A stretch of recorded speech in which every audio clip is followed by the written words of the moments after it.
Fala Malinha, retornando aqui no Descomplica aí desta semana. Vamos às perguntas desta semana selecionadas aqui. Prof. Mala.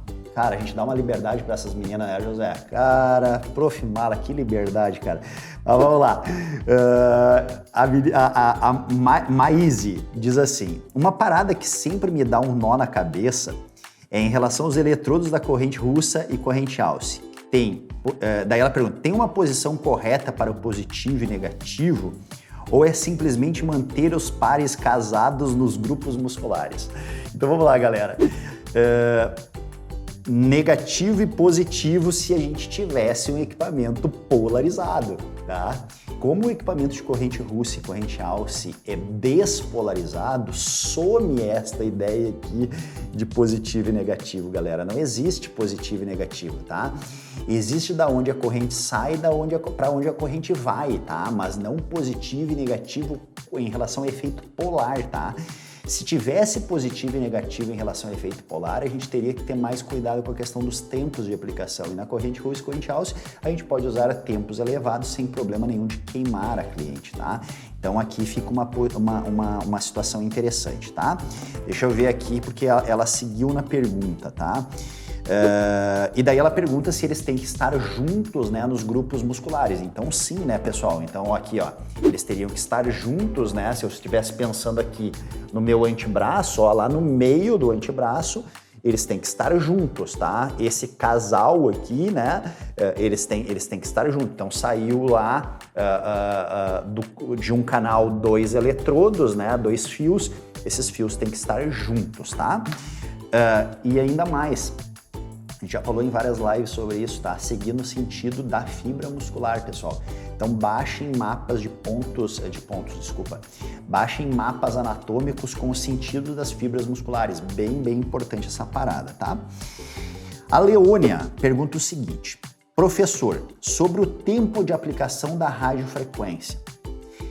De 2 a 5 minutos por manopla, mesmo tempo para gordura e flacidez. Então vamos lá, pessoal. Em relação aos tempos da radiofrequência ou da criofrequência, tá? Existem teorias diferentes, tá? Tem uma teoria que fala que a cada 100 centímetros quadrados, por exemplo, eu teria que aplicar 10 minutos, tá? A cada 100 centímetros quadrados, tá? Eu já gosto de trabalhar com essa teoria aqui da manopla por tempo, tá? Então vamos imaginar aqui uma manopla, tá? Aqui uma manopla. E eu conto o número de manoplas, né? 1 manopla, 2 manoplas, 3 manoplas. Então daria 3 manoplas aqui na minha região de testa, tá? Eu faço de 2 a 5 minutos, a sugestão é de 2 a 5 minutos. Eu, na realidade, pessoal, daí vocês vão me perguntar, professor, mas é 2 ou é 5? Eu trabalho sempre com 5 minutos, tá? E daí a gente recebe muita pergunta assim, tá? É 5 minutos depois que eu atingir a temperatura? Não, pessoal, é 5 minutos. Como assim, professor? Não vou dar o start nesse tempo depois que eu cheguei na temperatura? Professor, pessoal, normalmente vocês demoram ali 1 minuto, 2 minutos para chegar na temperatura e daí vocês vão startar o tempo, tá? Se eu boto 5 minutos, eu não preciso ficar toda hora com o termômetro de infravermelho controlando essa temperatura, porque se eu vou demorar de 1 a 2 minutos para chegar na temperatura, eu vou rodar 3 minutos mantendo essa temperatura. Por isso que eu gosto dos 5 minutos e daí eu não fico toda hora com o termômetro de infravermelho ali em cima, tá? Claro, estou falando aqui que eu não fico toda hora com termômetro quando eu quero altas temperaturas, né? Por exemplo, tratamento de gordura, tratamento de flacidez, né? Para rejuvenescimento, então eu não fico toda hora no termômetro. Claro, se eu estivesse trabalhando situações como fibrose e aderência, celulite com fibrose, eu teria que ficar controlando sim essa temperatura, tá? Mas a minha sugestão é de 2 a 5 minutos por manopla.